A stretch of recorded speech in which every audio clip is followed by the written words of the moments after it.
조갑제TV 시청자 여러분 안녕하십니까. 2023년 9월 8일 오후 1시입니다. 사입이란 말이 있습니다. 한자말인데 비슷하지만 아니라는 뜻입니다. 보통 사입이 기자를 가리킬 때 하는 이야기입니다.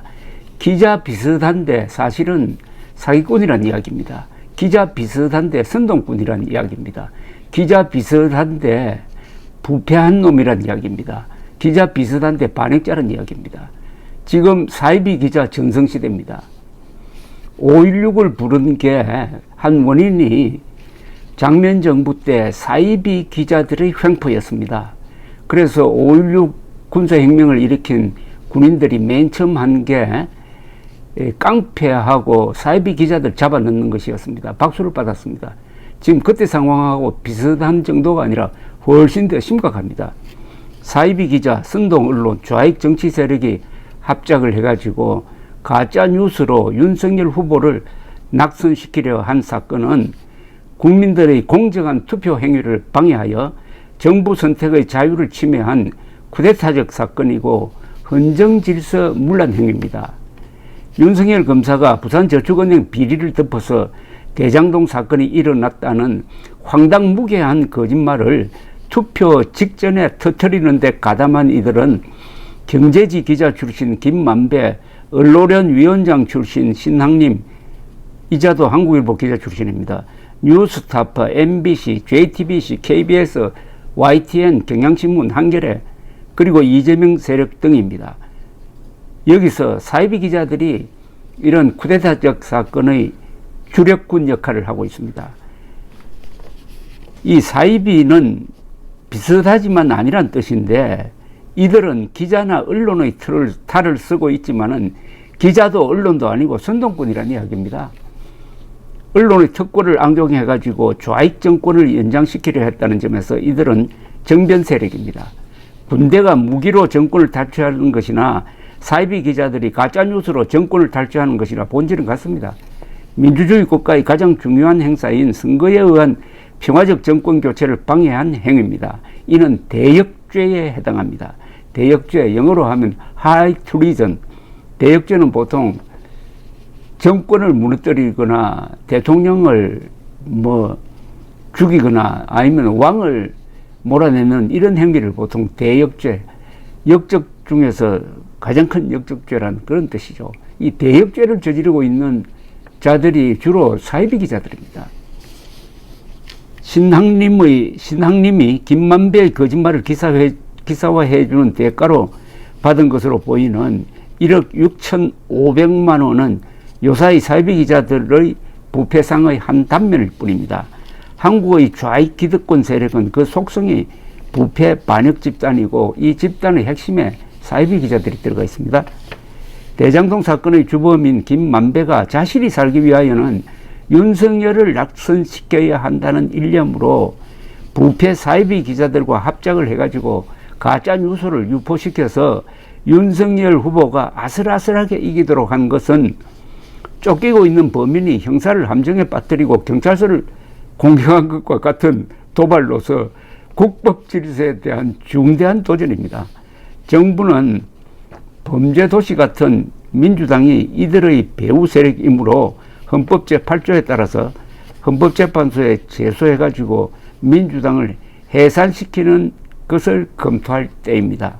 정당의 목적이나 활동이 민주적 기본 질서에 위반되면 해산 사유가 됩니다. 민주당은 헌정 질서를 문란시키는 행위를 지금 지속적으로 저지르고 대한민국의 적인 김정은 정권을 편들고 있으니 현존하는 명백한 위험 요인입니다.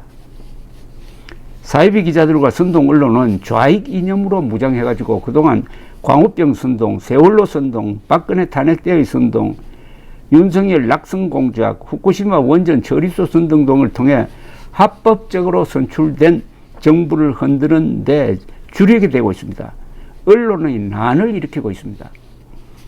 사이비 기자들의 횡포가 5.16 군사혁명을 부른 한 요인이었습니다. 5.16 당시의 사회 상황을 이해하는 데는 이때가 텔레비전이 나오기 전이었다는 것을 알아야 합니다. 당시에 3대 매체는 신문, 라디오, 영화였습니다. 이 서민 가구의 55%가 신문을 보고 있었고 51%가 라디오를 갖고 있었고 45%가 한 달에 한 번 이상 영화를 보고 있었습니다. 자, 군사혁명정부는 집권하자마자 5월 28일 언론 정비를 합니다. 계속 발행할 수 있는 신문, 잡지, 통신사의 명단을 발표했는데 이 강제 정비 조치에 따르면 이렇게 되어 있습니다. 당시에 서울에서 64개의 신문이 나오고 있었습니다. 그 중에 15개만 살렸어요. 지방에서는 51개의 신문사 중에서 24개만 살렸습니다. 중앙에 있는 통신사가 무려 252개나 되었습니다. 그 중에서 11개가 살았습니다. 지방통신사 64개는 전부 폐쇄했습니다. 355개나 되는 주간지 가운데는 31개가 남았고 130개 지방 주간지 가운데서는 1개만 살렸습니다.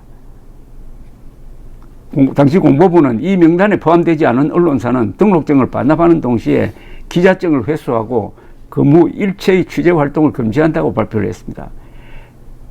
316개의 통신사가 활동한 민주당 정권 시절에 대부분의 통신사들은 기자증을 팔았습니다. 많은 기자들은 공갈배가 되어 먹고 살았습니다. 혁명 주체 세력의 한 사람인 박종규 소령도 혁명 모의를 하고 다닐 때 한 통신사로부터 가짜 사진 기자증을 받아가지고 활동을 했습니다. 그런데 이때 사이비 기자는 그냥 먹고 살기 위한 목적이었습니다. 지금 대한민국의 사이비 기자들은 먹고 사는 게 아니라 치부하고 또 권력에 가담해가지고 이권을 노리는 사이비 기자들 아닙니까? 자, 다시 이야기를 돌리겠습니다. 사이비 기자들의 횡포가 5.16 군사혁명이었다는 것을 감안을 하면은 요사이는 언론의 그 양상이 복잡해지고 사람들이 언론과 접하는 시간이 잠자는 시간보다 더 긴 언론의 영향을 받는 규모가 훨씬 더 커졌으니까 이 사이비 기자들의 횡포는 그 심각성이 더하다는 거죠. 그만큼 사이비 기자들의 숙청에 대한 국민적 압박도 거세질 수밖에 없는 겁니다. 선배 기자들이 싸워서 얻은 언론 자유를 공짜로 즐기면서 이들 사이비 기자들은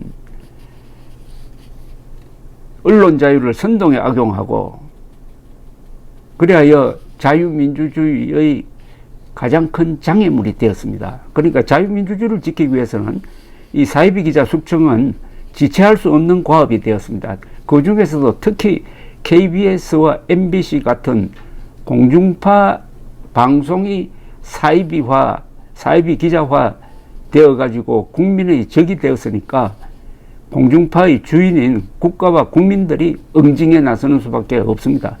이번 대선 공작 사건에 가담한 기자들을 추방하고 방송사를 문 닫게 하는 것은 자유민주주의 체제 수호를 위한 국가의 최소한의 의무라고 할 것입니다.